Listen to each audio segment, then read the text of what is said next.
Hi, it's Kenny. Today is going to be the first of 3 videos covering the Sonatina in C major by Muzio Clementi, who you see over there. I'm not going to say too much about Mr. Clementi today. I will introduce him. In the other 2 videos I will talk a lot more about him, because this is going to be a longer one about the first movement of the Sonatina. But I will mention that Muzio Clementi, from 1752 to 1832, was a contemporary with Mozart, Haydn, and even Beethoven. And this period defines what is called the classical period in music. Now there's a big confusion about this, all right? Everyone thinks classical music is anything written, I don't know, before 1900 or something, but no, there's an actual classical period. There's also a romantic period, a baroque period, all kinds of periods. And Clementi was a perfect example of the classical period, which was also, as I said, Haydn, Mozart, and Beethoven. And he was born in Rome, but he's an Italian composer for sure. But when he was 14, he moved to England, and that is where he stayed the rest of his life. So he was actually more in the German English style of writing, not so much Italian, which was quite often opera and stuff like that. So he wrote these sonatas and sonatinas, which all of these other composers did. Now a sonatina is a sonata. It's just a smaller one, it's just not nearly as big, because some of these sonatas can be huge, extremely difficult. This one is in a grade 3 level, and it's not nearly that hard. But what I really want to get clear here, all right, this is why I'm breaking it up into 3 videos, is that there was a form back in that period called the Classical Sonata Form, all right? And most of these sonatas had what were called movements, 3 movements. In this lesson, I'll be teaching the first movement, okay? And all a movement is a section, okay? Part 1, part 2, part 3, they call them movements. It really doesn't matter. You can call it whatever you want, but they call it in classical music movements. Now, the first movement in the classical sonata form is also known as sonata form, which also makes it more confusing too, all right? But I will explain this much more clearly, but it is in 3 parts as well. And these words are extremely intimidating. They're exposition, development, and recapitulation. But they're not really as intimidating as it sounds, all right? And I will explain it as I am teaching the lesson. Okay, now, before I teach the lesson, I did do a whole video of the entire sonatina earlier. You can listen to that if you want, but just to remind you about what the first movement sounds like, I will play it again for you.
Now, just before I start this, I just want to let you know that I am playing this a bit slow. A lot of people play it a lot quicker.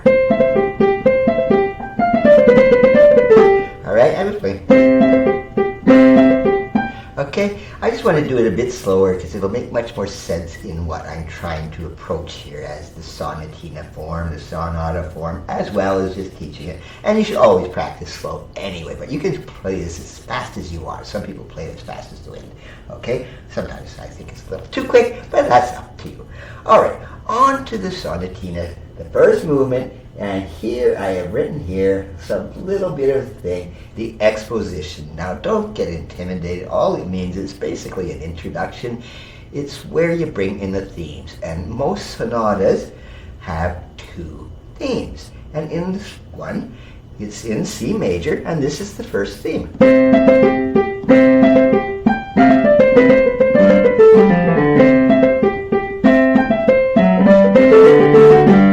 That was the first theme, and it goes all the way to there, all right? And it's not too hard to play, okay? I'm going to teach the sonata form and the piece at the same time, so don't get too confused. So this is very easy.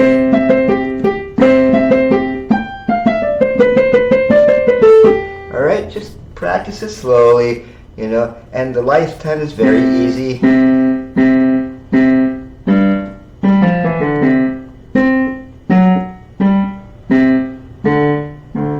The only really tricky part here is this right hand here. It comes in.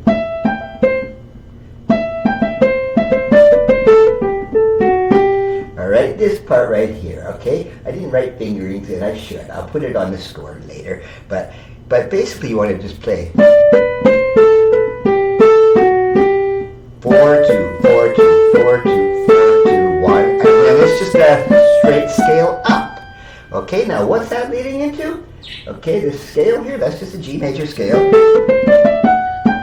The second theme right here. And usually the second theme is in the relative, then the fifth up. In this case, G major. That's why we play the G major scale. All right, it's just another melody. It's the second one, and this one sounds like this.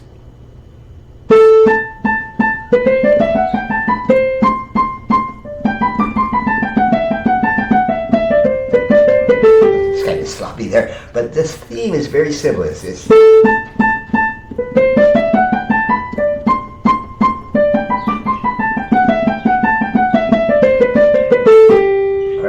This gets a little more complicated in the left hand. Now you're starting to play here. You've got to have some nice little broken chords. And then here again, more broken chords. All right, and then at the end it's just. Okay, but that's the second theme, all right? It's very much similar to the first theme, but there's two different melodies, okay? So remember, the first one was this one.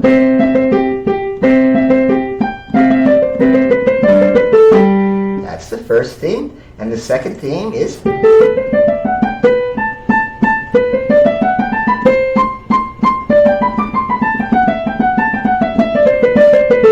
All right, the right hand, I'm sorry, gets a little tricky coming in here, this last thing, all right? So I will write the fingerings down in the score, but I am playing 5,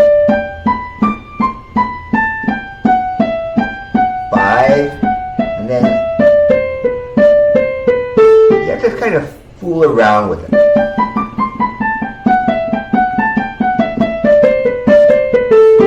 Okay, so the score, as always, it'll be underneath. You can download it, print it, whatever you want to do.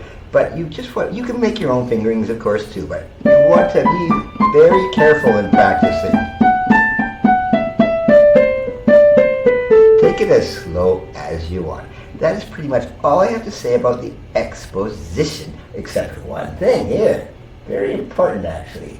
The repeat marks. And you know what this is on there. You have to repeat right from the start. So you basically play it twice. And the reason for this is for a sense of balance.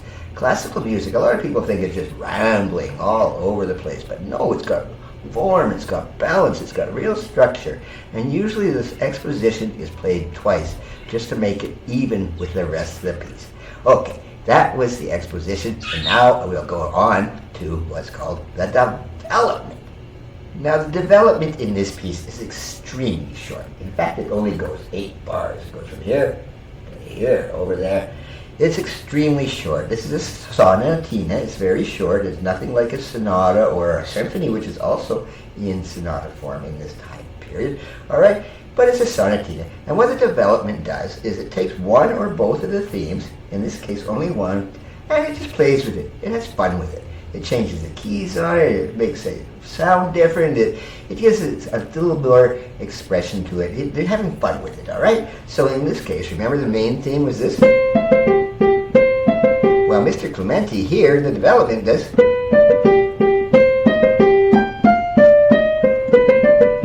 What did he do? He changed it into C minor, not C major.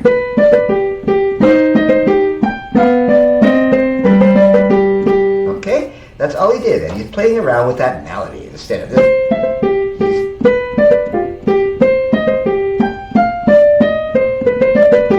And then he has some real fun here. All right, he's got these crazy octaves in the right hand. All right, and that's just playing around with whatever he wanted to do. It doesn't really sound like the theme at all, but he's playing around. In the development, this is what they did. They fooled around with it a bit. All right, and we'll get back to the recapitulation pretty soon. But I want to now, of course, tell you there's nothing too much difficult here. The left hand. And then it goes a little bit sillier. Not too hard. The only hard part here, especially if you have a smaller hand, of course, is the right hand for 2 bars. And just playing octaves. G, G, G, G, G. And you know, if you're a smaller hand, don't hesitate to bounce around a bit, right? Alright, just make whatever works for you. But then at the end of this development, it goes, whoops. Okay, and then guess what? We're going into the recapitulation next. Now, the recapitulation is where everything comes back. A lot of people call it the regurgitation. Is not really. It's kind of a musical joke, but the recapitulation, it just starts right here, okay? And it's...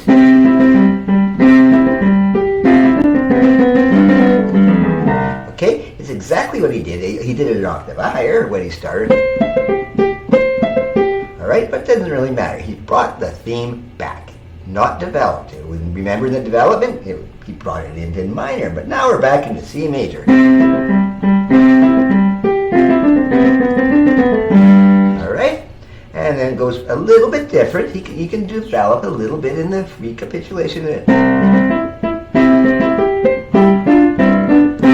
All right, it's not exactly the same as in the exposition, but very much similar. And obviously, you've already learned this part. If you learned the exposition, you know that. The only difficulty here in the exposition, in the recapitulation, I mean, is you've got these descending thirds. All right, which some people find really difficult. These thirds. All right, you can play it just with 1 or 2 fingers, if you want, or whatever's comfortable to you. But I will write down the score as 1. All right, there's no problem with doing that. You don't have to make it complicated. All right, and then here, all right, now remember we started with a big G major scale. Guess what? For the second theme, we are in a C major. He doesn't change the key this time. The second theme is now in the same theme. All right, I'll have to bring this down a bit here because the score is just kind of awkward. But remember, we were... Okay, now we're down here.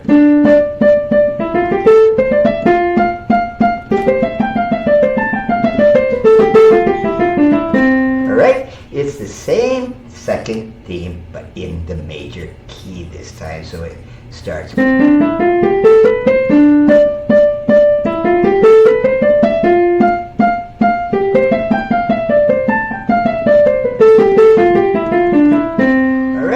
That is the essence of the recapitulation. It just brings everything back and brings it to a close, all right? So this is not too much more difficult. Here again, all right, you've got these,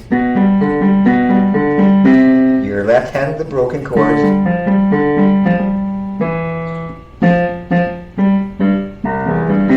And again, the right hand gets a little bit tricky. all right? And I'm going to fix this spacing. It doesn't look too good. I will fix the spacing for the score that I'm going to provide with you, all right? But this is where it does get a little tricky again.